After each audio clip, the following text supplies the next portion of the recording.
any Israel supporters in the house? Yeah? Yeah. Woo! Let's go Israel. Yeah. Here we go. First question. That camera, it's on. It's shooting just me. Am I shooting? Yeah. Okay. I just lied. Totally lied. But it is on. Yeah. Okay. So, yeah, it's working perfect. So pro-Israelis, a lot of pro-Israelis. Well, I got, check out my opener, all right? My first video. First video is just for you guys. It's really exciting. It portrays, if it's going to work, it portrays Israel's amazing image in the international media, all right? You're going to love this. Last year, Israel carried out one of its bloodiest massacres of Palestinians in Gaza, killing more than 2,000 people. Israel is continuing to steal land, ethnically cleanse Jerusalem, oppress Palestinian citizens of Israel, and deny refugees our right to return to our homes. Today, tens of thousands of Palestinians are following in the footsteps of previous generations, joining demonstrations in dozens of cities across historic Palestine. They are engaging in mass popular resistance against Israel's colonization of Palestinian land and its apartheid policies. We are asserting our right to self-determination and freedom. Israel can only violate international law and commit war crimes because of international support. Governments continue to endorse its crimes with military and trade deals, while corporations compete to make money from Israel's human rights violations. Because governments have failed to end this injustice, Palestinians have called for a global citizens' response. Palestinians and our supporters are building a boycott, divestment, and sanctions movement like the one that helped to end apartheid in South Africa. Unions, churches, academic associations, and grassroots movements across the world are joining us. Artists, including Elvis Costello and Lauryn Hill, now refuse to perform in Israel. The multinational company Veolia was compelled to completely leave the Israeli market after our campaigning cost it billions of dollars. A UN report recently said that BDS was a major factor behind a 46% drop in foreign direct investment over 2014.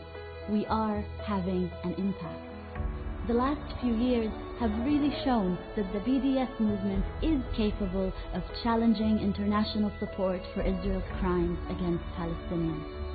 Your support will really help us to build the boycott, divestment, and sanctions movement. Please donate. Thank you. That wasn't very good. Right? It's not what we were going for, but this is our image in the international media, mostly Israel. That's what's out there. But yeah, you guys are pretty down right now. I'm sorry, I didn't mean to depress you. I hope that in the end of this talk, you will be a little more optimistic about the opportunities that we have, the possibilities, what we can do, how we can start telling a better story about Israel and things that are happening here. All right? So first, before I start, I'll just give you a little bit of background about me, so you'll know I'm not only the pretty face that you see before you. Didn't care for that joke as well. Okay, that movie really put you down. Anyway, my name is Yadin. I'm the director of the digital communications for the city of Tel Aviv, meaning basically Snapchat. That's what I do. We have social media, we have websites, digital campaigns. We try to put a better picture of Tel Aviv out there for the world. All right? So that's what I mostly do. I come from the world of content. I was an editor, I was a writer. Now I'm trying to push that into the aspects of the Israel advocacy world. For who here, this is the first time to Tel Aviv? All right. What do you think about the city? Cool, I like it. You like it? Yeah. Why?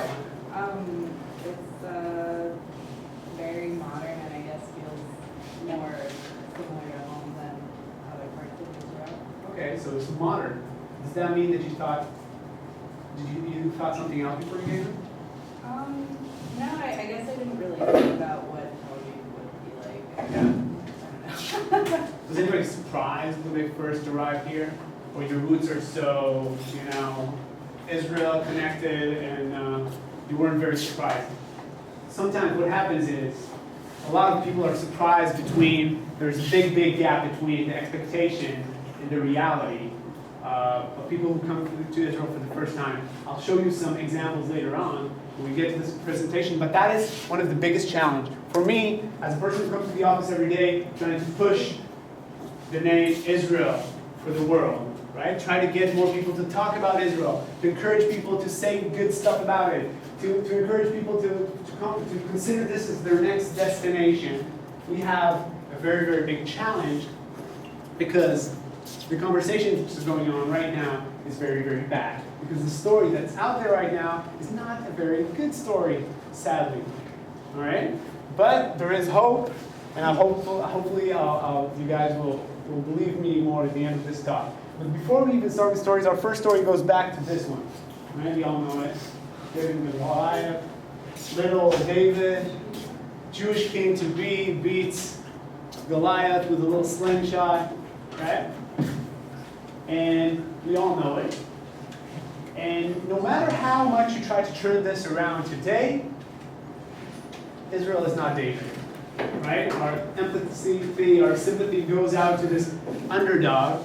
Right? But today, we're not there. On the right side, right, we got this Israel, the sovereign state, technology, right, techie countries, got the support of Jews from all over the world, from the number one superpower in the world, which is, of course, you guys, USA. So much money, over $100 billion spent in the Israeli army for the past decade. We got a lot of support. We're doing all right. Okay? The world is like looking at us and thinking, well, they're okay.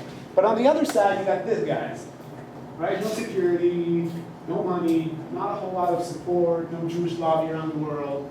More problematic, and what they want is, they just want a country. They're being occupied. That's the story they tell, right? Who are you? Which of these sides will your heart goes out to? I think it's obvious. Unless you're Jewish, you're Zionist, you're pro-Israel, you're anti-Palestinian, I don't know. The general public will probably connect or relate to this one. You guys watch Rocky, or was this before your time? No, is that not happening anymore? It's the same one. Okay, yeah. The Rocky 1, Rocky 2, it was amazing. I grew up on these things. Who's the underdog, right? You're with this guy because he gets all odds, he gets all chances, he's fighting the big guys. We want him to win. We're rooting for this guy, all right? Because when you're an underdog, first they ignore you. Just like the parallel to the story to the Palestinians. First, we didn't even recognize them, right? They were just Arabs, like the rest of the Arabs around us. They didn't even have a nation. So they were discarded, all right? First they ignored. Then you start kind of laughing at them. Look at them, terrorist attacks trying to blow us. They're shooting from Pakistan. We got an army.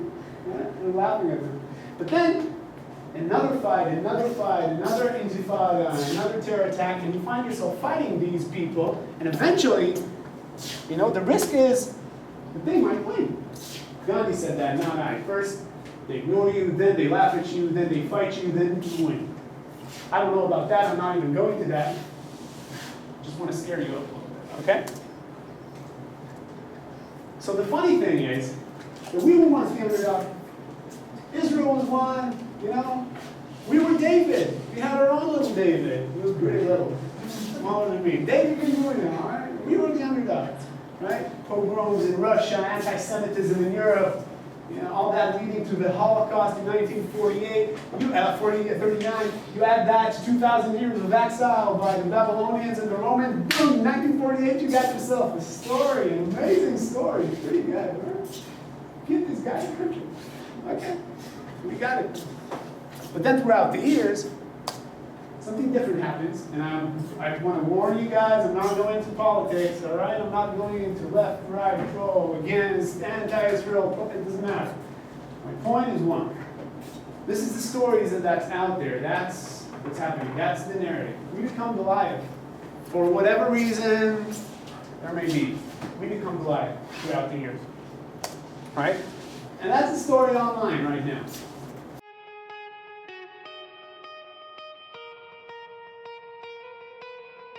These are the real faces. These are the real people.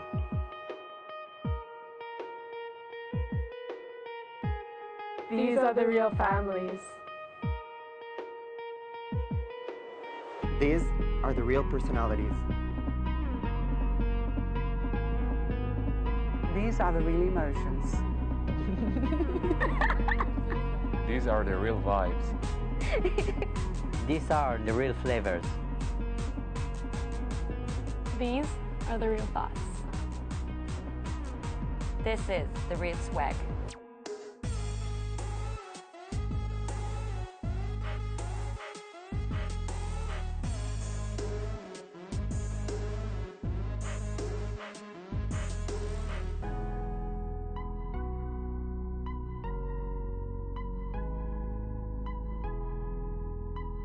This is real. This is Israel. Now let's see the other side.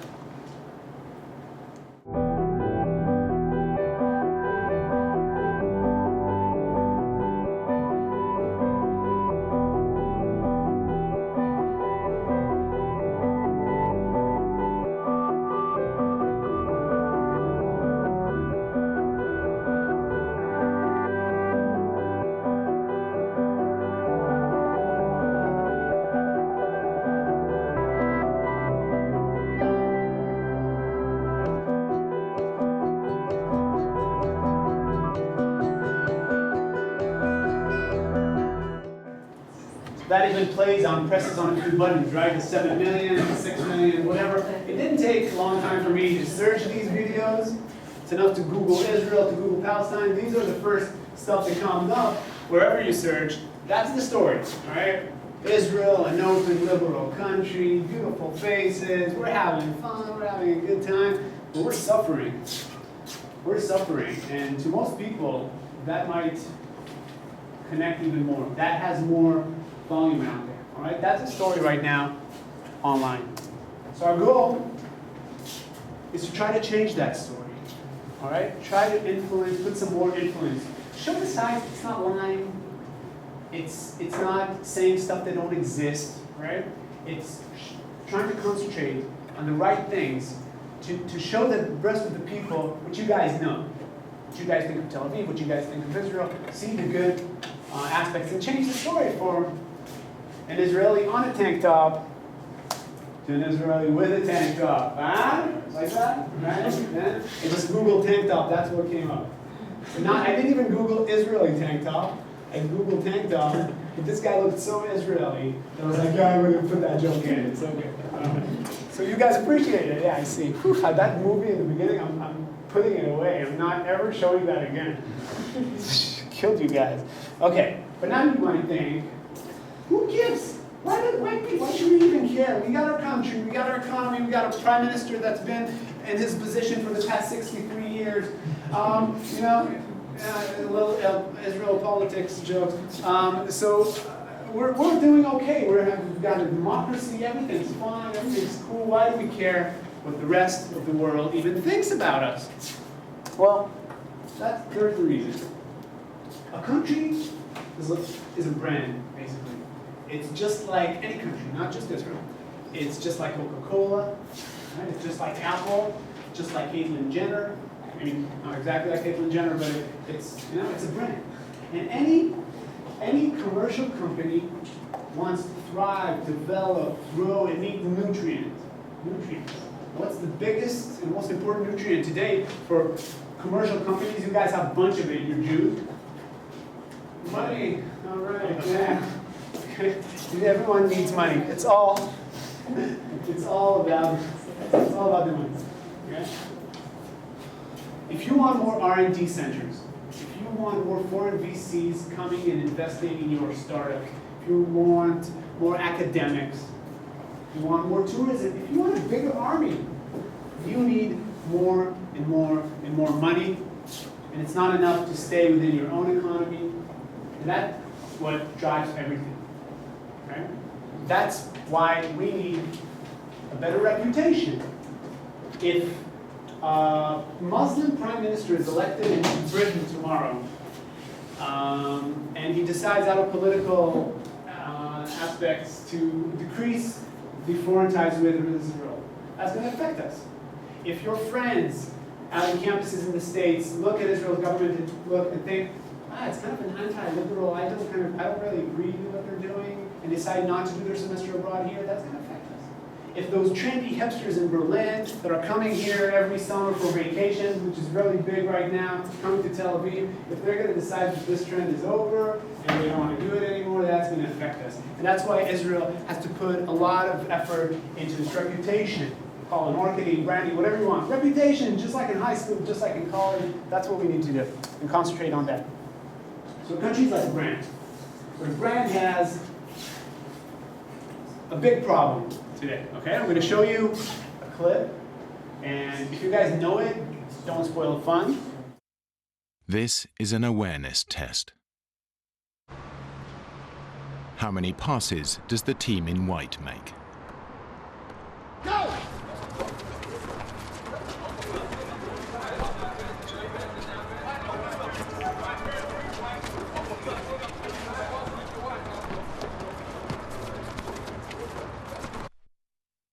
The answer is 13. But did you see the moonwalking bear?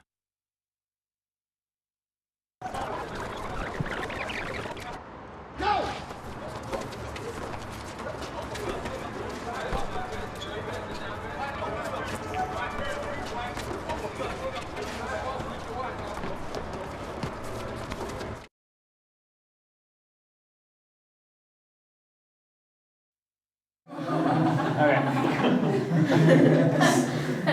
So this video was created by the TfL, the Transport for London, in order to increase the awareness to bike riders around the city, so they're not going to be killed.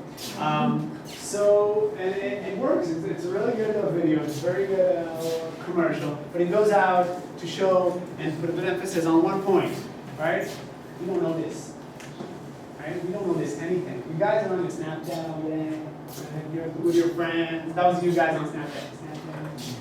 I'm really excited about Snapchat because Tel Aviv just joined Snapchat, by the way. If you're not following us, don't. No, follow us because we're really good. We have people around the city updating stuff, so it's really cool. What's the username? What? What's the username? Tel Aviv. Yeah. So, we don't notice anything, right? We have so much things going on every day in our lives that we filter out so much information. If somebody wants to send across a message, a brand, or a politician, anything, even if we care about it a lot, most chances is it's not going to get to us because it's really, really hard. A study conducted in 2006 showed that adults over the age of 30 are exposed to how many brands per day would you think? Don't guess a million because it's not a million and you can run fun. Okay, so guess a normal number for the people you think. 30,000. What? 30,000? All adults. No, that's a lot. 200? All right. 145. How many brands is a grown person, a grown up exposed to a day? It's like 90 something. Oh, more than 500. Between, right? Between 2,000 and 5,000 brands a day. You guys probably even more because you're on it. Because you're online and we're seeing things so many. Just think of it, just like you know that situation when you cross, when you walk across a bookshelf. You know books? Books? No books. Books are those things your parents have at home. Like the sports? Yeah, the thing they use to cover their face. So you walk across a bookshelf and you pass your eye really quickly on it, and after a few seconds you're like, I've seen the word history, and you go back and you're like, oh, here it is. Something caught. So it's hard, but sometimes something catches. But there's so many different things going on every day, and it's hard. It's really hard to get your message across. But brands, they are smart. They're evolving. Somebody yelled out Southpark before. If you guys haven't watched the 19th season of Southpark, you should.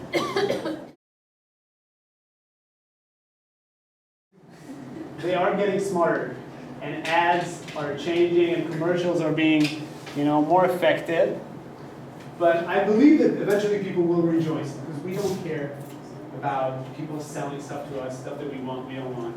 It's like you're walking down the street and I Love Jesus guys hand you a flyer, and you're trying to get to wherever it is you're going, and like, no, that's your pop-up. That's your actual real-life pop-up. We don't care about that. We are looking for the X. We want to remove all ads from our lives. So the brands that will know how to update the way they tell content, the way they tell stories, will do a better job getting to us. All right? One more Southpark, all right?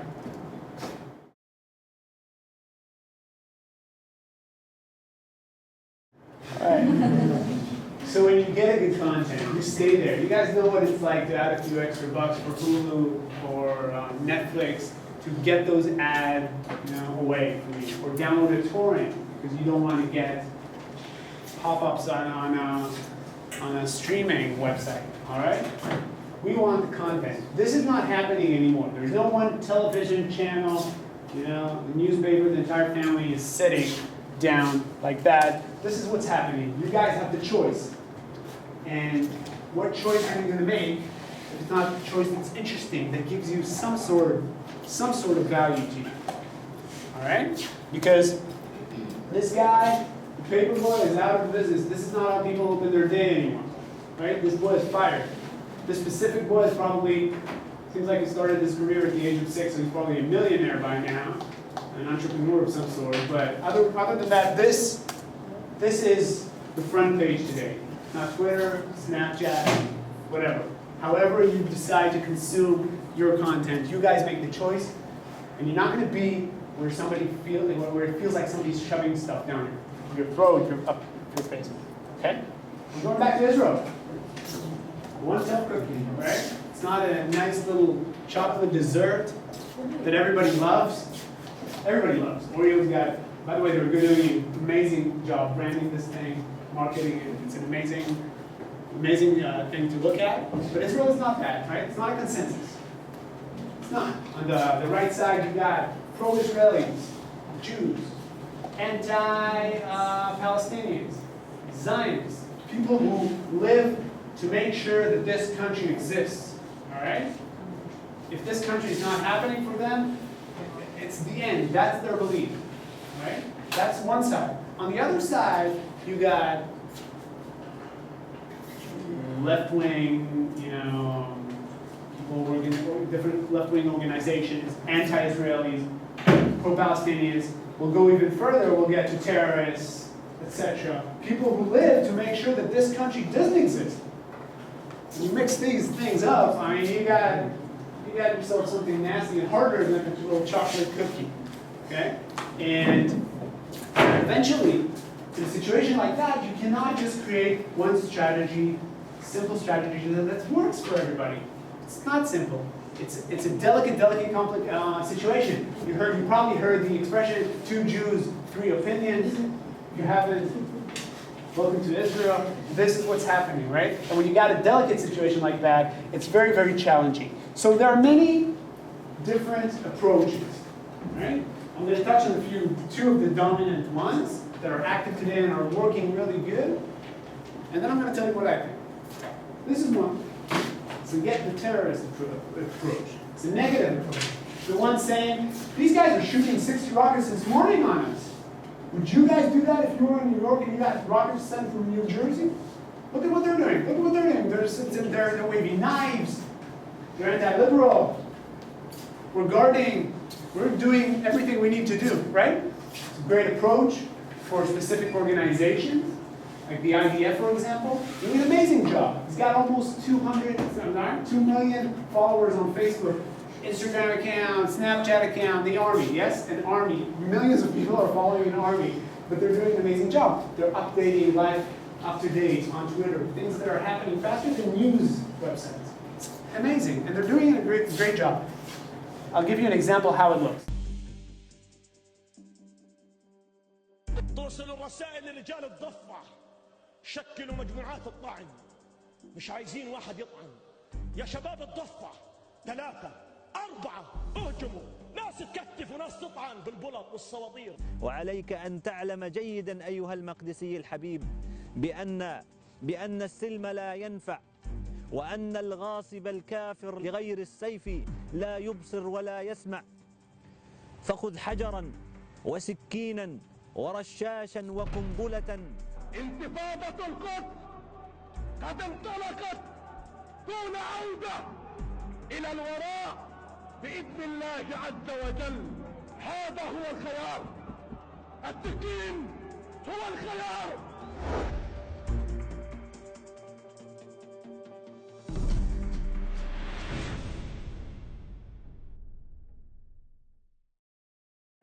And it's working. They know what they're doing it good. Notice the dramatic music in the background, right? They know what they're doing. On the other side, got the positive approach. They show the good approach, the douche approach. And we're all good, right? We're liberal. Look at us. We got startups, we're just like you. Look at all the inventions. You guys using Waze? We make Waze. Immobilize in your car, we did that. Israel. So we're not talking about the conflict.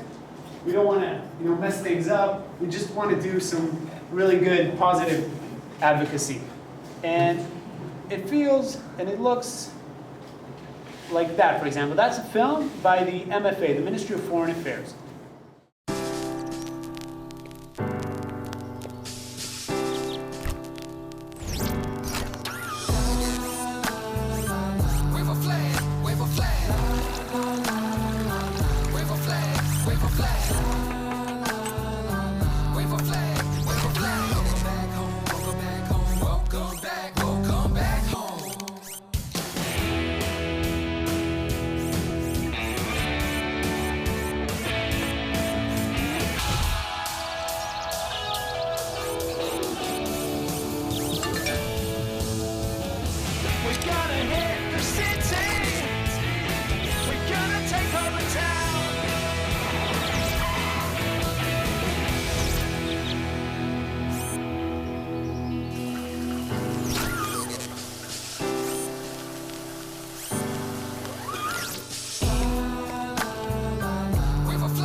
Directed to the specific target audience that is, who wants to get investors or people, who want to throw money to Israel, etc.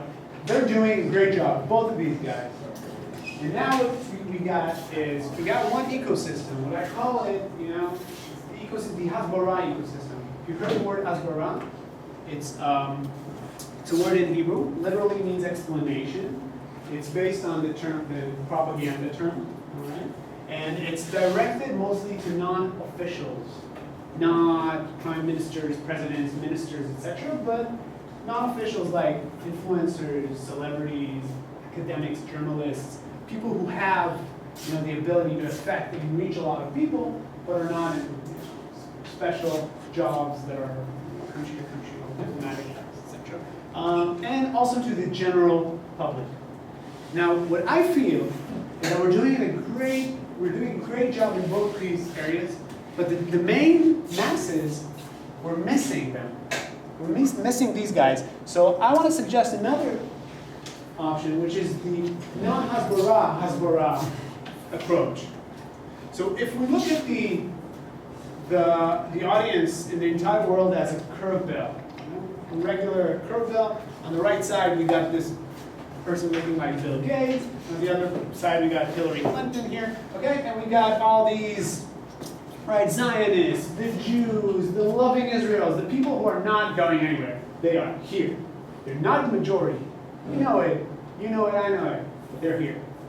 On the other side, you got the pro-Palestinians, sorry for putting them side by side, but terrorists, ISIS, other people, who are against the Israel country. country of Israel. These guys are not going anywhere. They're staying where they're staying. You know, you're not going to see a Hillary supporter watching a Trump video and saying, you know what, let's make America great again. Yeah, it's not happening, right? She's there. They're there. That's what's happening. But these guys in the middle, the average Joes, these are the guys that we want to get. Right? Think of your non-Jewish friend walking on campus in Arizona State. I don't know. Right? Thinking about the less you wear, the less you pay party he's got tonight. Contemplating what to wear. It's a no-brainer, by the way. All right? He's going to the party, and all of a sudden, a Palestinian activist, a pro-Palestinian activist, comes up to him and says, "You are not going to believe what Israel is doing in the West Bank. It's crazy, man." You'll be like, "What? Like Israel is killing Palestinian babies every day, you know? Bill Flyer." We're like, "What?" By the way, that was an invitation of either Palestinian or in Israeli. That's perfectly fine. Saying you have to be fine. He wouldn't care about that because even if it's interesting, even if it's important, if it's in my cause, the Middle East, I don't really know I don't even know who's right, who's wrong. It's so far away. Right? The Middle East, dead babies. Let Bonham take care of that or something, right? Because it's not up to us. So we don't care about that.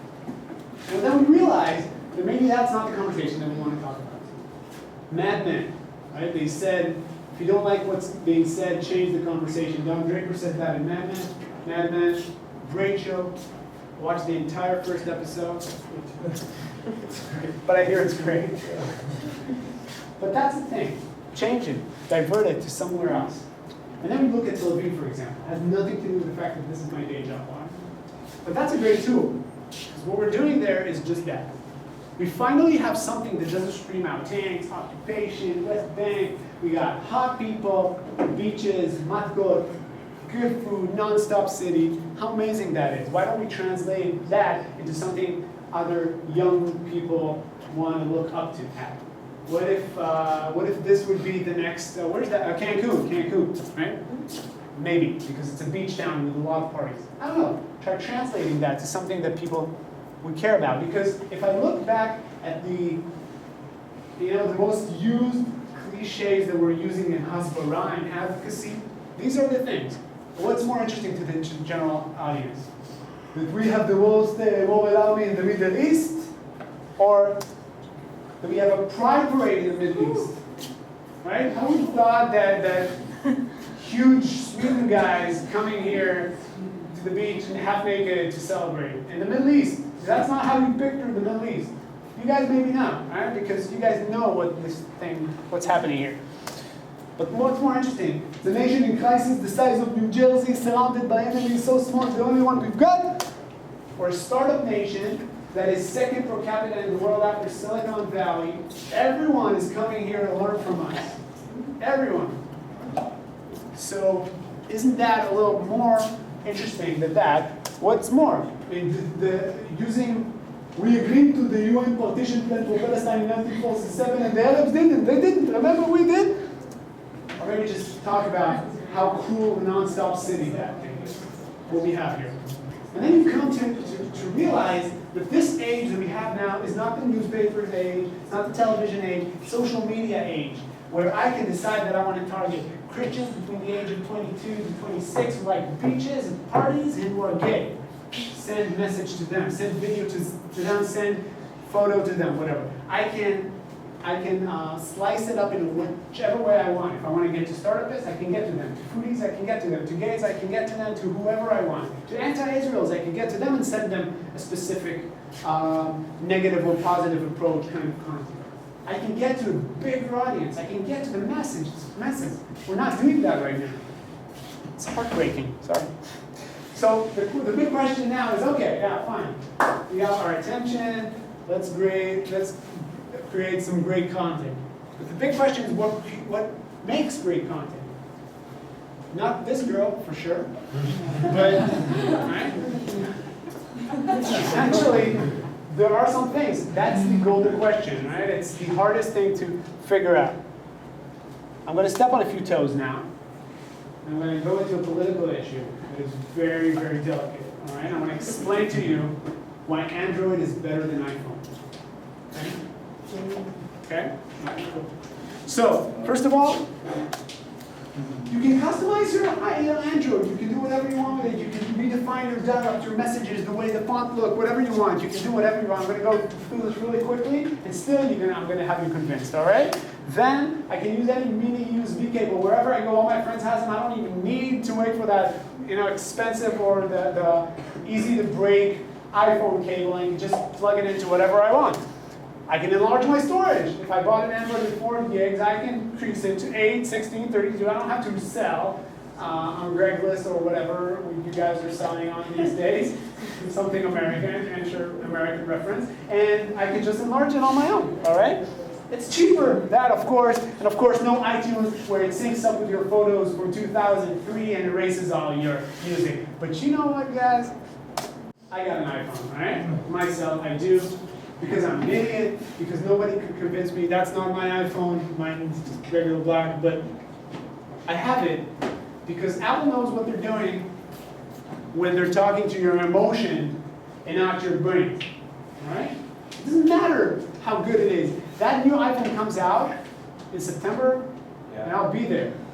Like this, but it's bad, this, it's shiny, like it, it's so simple.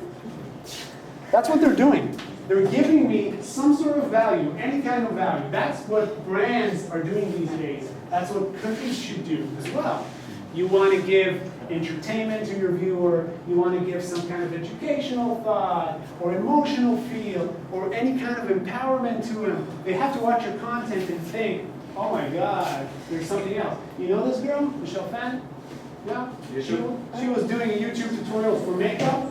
L'Oreal spotted her, she had a bunch of followers, and now they're paying her to use their products and to continue doing what she's doing, basically.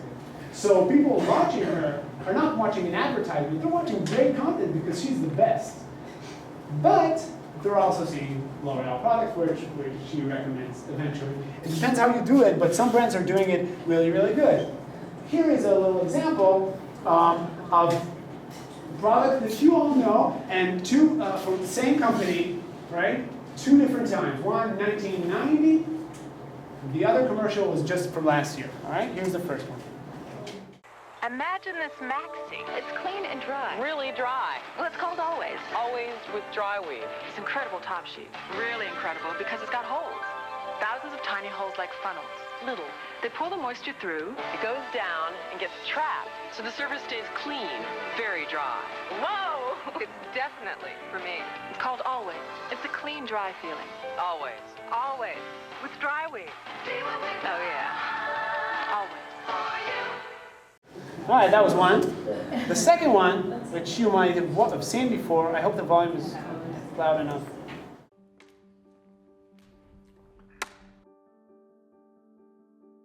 Hi, Erin. Hi. Okay, so I'm going to just give you some actions to do. Just do the first thing that comes to mind. Show me what it looks like to run like a girl. My hair. Oh my God. Show me what it looks like to fight like a girl. Now throw like a girl. Aww. My name is Dakota, and I'm 10 years old. Show me what it looks like to run like a girl. Throw like a girl. Fight like a girl. What does it mean to you when I say run like a girl? It means run fast as you can. So do you think you just insulted your sister? No. I mean, yeah, insulted girls, but not my sister. Is like a girl a good thing? Actually, I don't know if it's a bad thing or a good thing. It sounds like a bad thing. It sounds like you're trying to humiliate someone. So when they're in that vulnerable time between 10 and 12, how do you think it affects them when somebody uses like a girl as an insult? I think it definitely drops their self-confidence and really puts them down because during that time, they're already trying to figure themselves out. And when somebody says you hit like a girl, it's like well, what does that mean? Because they think they're a strong person. It's kind of like telling them that they're weak and they're not as good as them. And what advice do you have to young girls who are told they run like a girl, kick like a girl, hit like a girl, swing like a girl? Keep doing it, because it's working. If somebody else says that running like a girl or kicking like a girl or shooting like a girl is something that you shouldn't be doing, that's their problem. Because if you're still scoring and you're still getting to the ball on time and you're still being first, you're doing it right. Doesn't matter what they say. I mean, yes, I kick like a girl and I swim like a girl and I walk like a girl and I wake up in the morning like a girl because I am a girl. And that is not something that I should be ashamed of. So I'm gonna do it anyway. That's what they should do. If I asked you to run like a girl now, would you do it differently? I would run like myself. Would you like a chance to redo it? Yeah.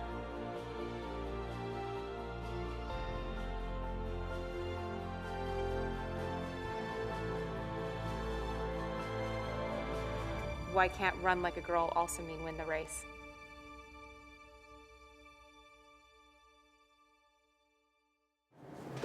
That's different, right? And if we look at it the way where we started, we can look at it as kind of moving from the traditional hasbara to the non-hasbara. From, look at my product, look how it's good, how good it is, as opposed to the other one. This one has 3 layers. We got liquid, blue liquid. We got a girl running. Everything's happy. From just to feel good, not even mentioning the product side of logo at the end, because the content is great and the product comes in from the back door. Because you want to share that. You want to stop and look at that when it's on your Facebook page, right? It's not commercial anymore. It's great content. And now the question is, what do you use? What do you push? What do you, as a brand, what's your DNA? Because you can't just, pick and choose whatever you want anytime you got a new product, anytime you got a new message, and you Snapchat for Tel Aviv, and you post on Facebook for Tel Aviv. You can't just redefine it every time. So when you look at this, for example, you think innovation, simplicity, minimalism. It's the same thing. If Apple brings out their new iPhone, it's going to be tacky. It looks like a little tie-dye shirt. It's got different buttons, whatever. You look at it and you'll think, like, it's not the Apple I know. It's not what I'm used to. When you see this, you think achievements, you think surveillance, you think challenges.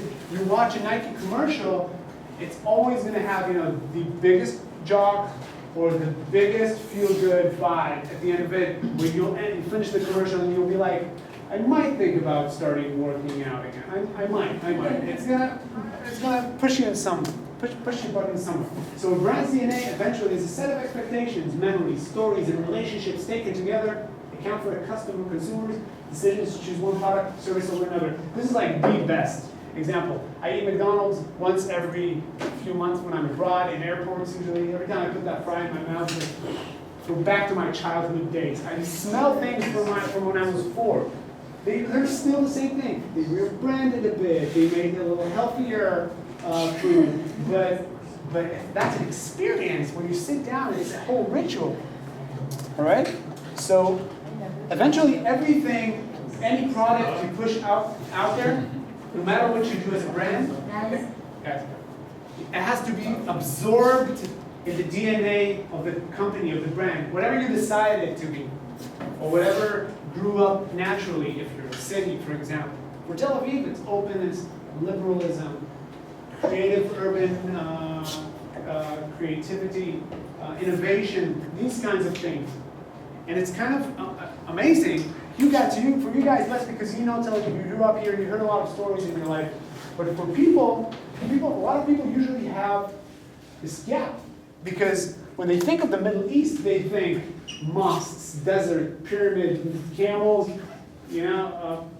militias, religion, and bad hummus, right? That's what people think about the Middle East. But then you look at a page like our Tel Aviv Instagram page, and you'll see girls doing yoga, blue skies, beaches, great food. Right? It looks like, I don't know, San Diego or something. Not something you'd expect. Which is pretty surprising. And pretty challenging. Because when I think of LA, I probably think of beaches, alcohol, girls and the Chili Peppers, right? Yeah. I go to LA, I see beaches, alcohol, girls with the Chili Peppers, all right? That's what you eventually get what you expect most, okay? In Tel Aviv, it's so different. It's very, very different.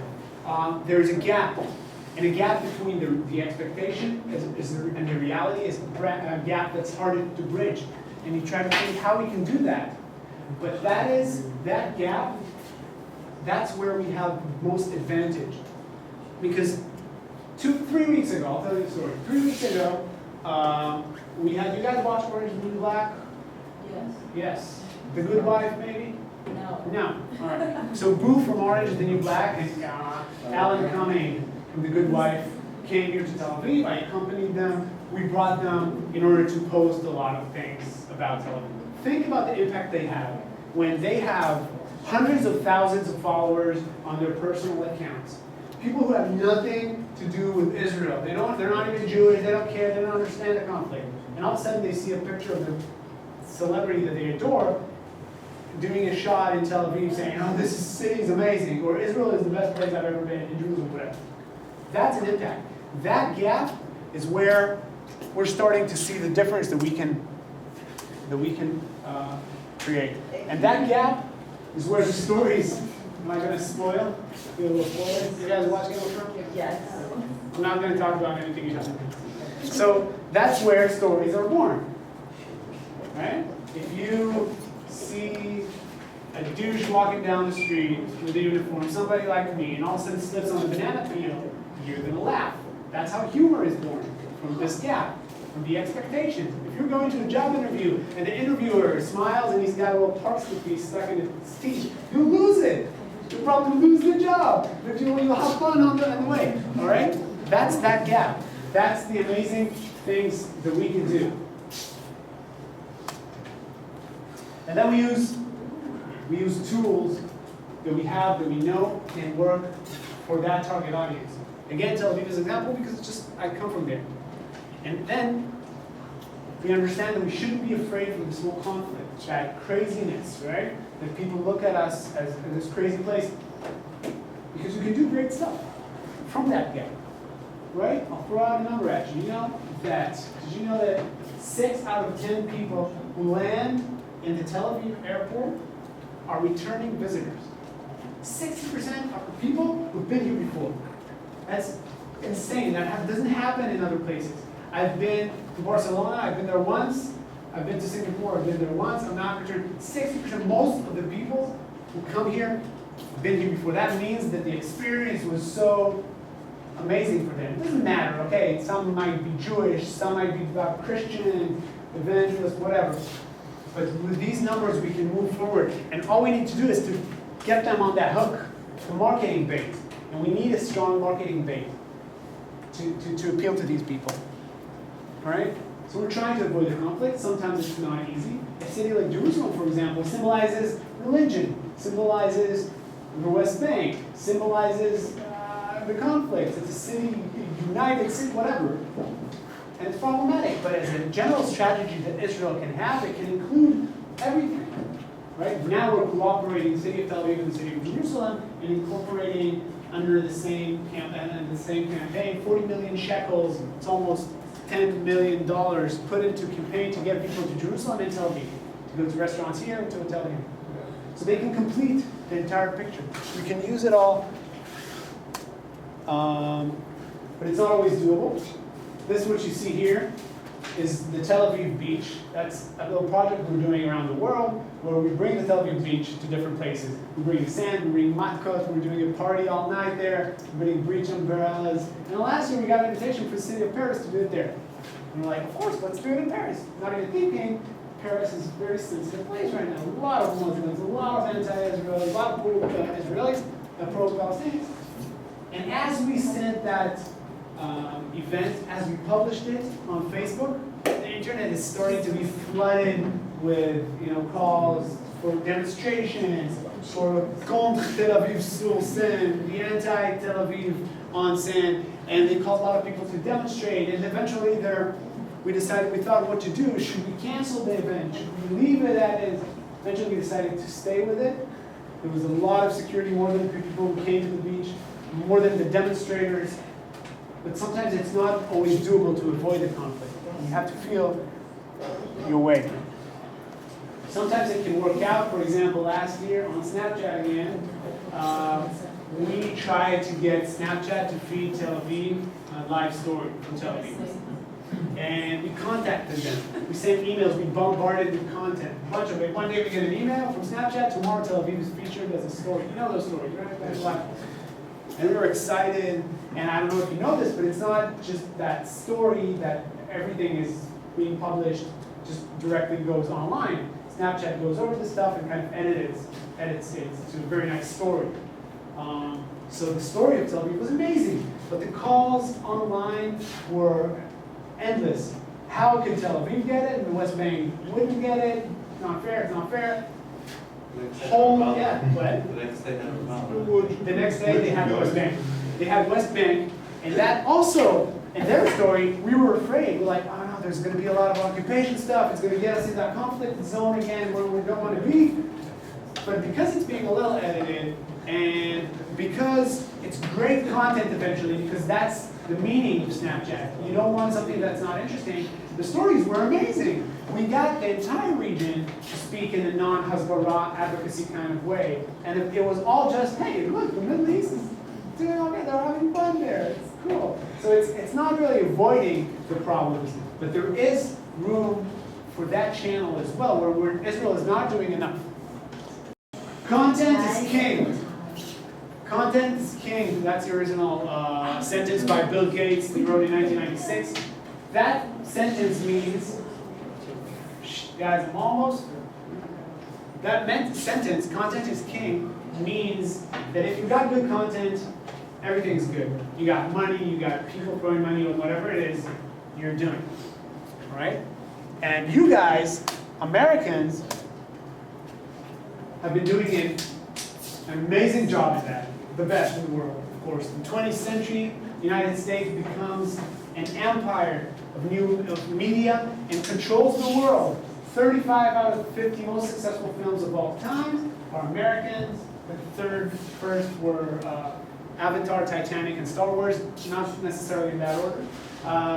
And then in 2006, there was a study among 20 countries, 20 different countries, non-American countries, 7 out of the 10 best, most popular shows. I'm talking about countries who have content created directly for that target audience, who know what they like, whatever. 7 out of the 10 shows were American shows. Among were CSI, Desperate Housewives, Simpsons, and Lost, before we realized we were being scammed with that show.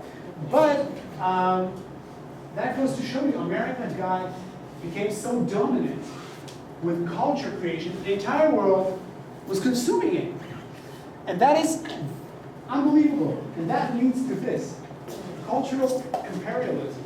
It affects everything. It affects politics. It affects fashion. It affects culture. It affects anything, around it. Not only the cinema. Think about how amazing it is when a 12-year-old girl, Israeli girl who celebrates Bar Mitzvah, wants to go to Disneyland or Disney World across the sea. Right? Think about that if you go to movie cinemas in Japan, Argentina, Holland. 99% of the films are American films. Think about that when I was in 6th grade, not 6th grade, when I was 6 years old, I knew what the F word was and the S word was, and your fellow non-Jewish friends have no idea how to say one single curse word in Hebrew unless you guys talk.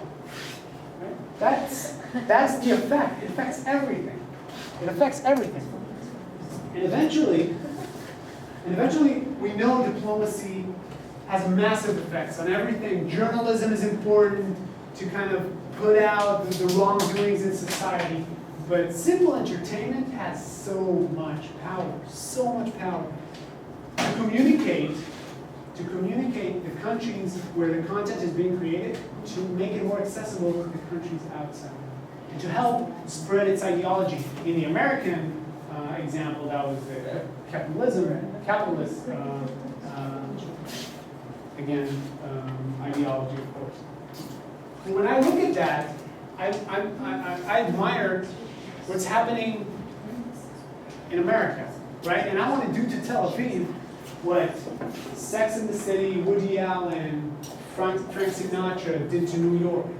We were watching in the 90s, we were watching Friends and Seinfeld, and we were like, it doesn't matter, New York doesn't matter, but it was happening there, right? Nobody talked about New York, but the scene was there, and we're like, this is the best place in the world. That's what we do. It does something, it helps push the brand when your content is great, and the product is from the back door. All right? I'll tell you a little anecdote. I realized that, the first time I realized that, I was a kid. I grew up in Paris, and when Rocky 1 and 2, I go back to Rocky, I love that film. When Rocky 1 and 2 came out, I watched it in France. And in Europe, as you know, or don't know, they dub the films, right? They make them, they take the American films and they make them kind of German, Holland, French in that case. And when we came back to Israel, I watched it in French. Didn't understand anything, but I watched it in French. When I came back to Israel, Rocky 3 came out, and I was so excited, and I turned to my brother. Of course, you know, in Israel, they put subtitles. They don't dub it. And I was so excited, I turned to my brother and I said, look, for the third film, he learned English. So that's the amazing effect, and they explained it to me, of course. And then that's the amazing effect of that. I mean, I didn't even know, it didn't matter, he was French. But it wasn't totally an American film. So the bottom line is this. We need to start thinking, you know, when I talk to different institutions and organizations, they're doing an amazing job. Everything is great. Everyone is doing a great job. But it feels like we're neglecting the middle part. You guys were like, he was raising his hand saying, what was that film about? The MFA film. It's a good film for relevant people. I mean, you guys are falling asleep when we're getting content that is not relevant or interesting to us. We want to get the masses, we want to make an influence, we want to make a better name for ourselves. We have to start being interesting. It's better storytelling. That's the key word today in any TED Talk out there, storytelling. So let's help keep that in mind and try to tell a better story of Israel. Thank you very much. Go to sleep, guys.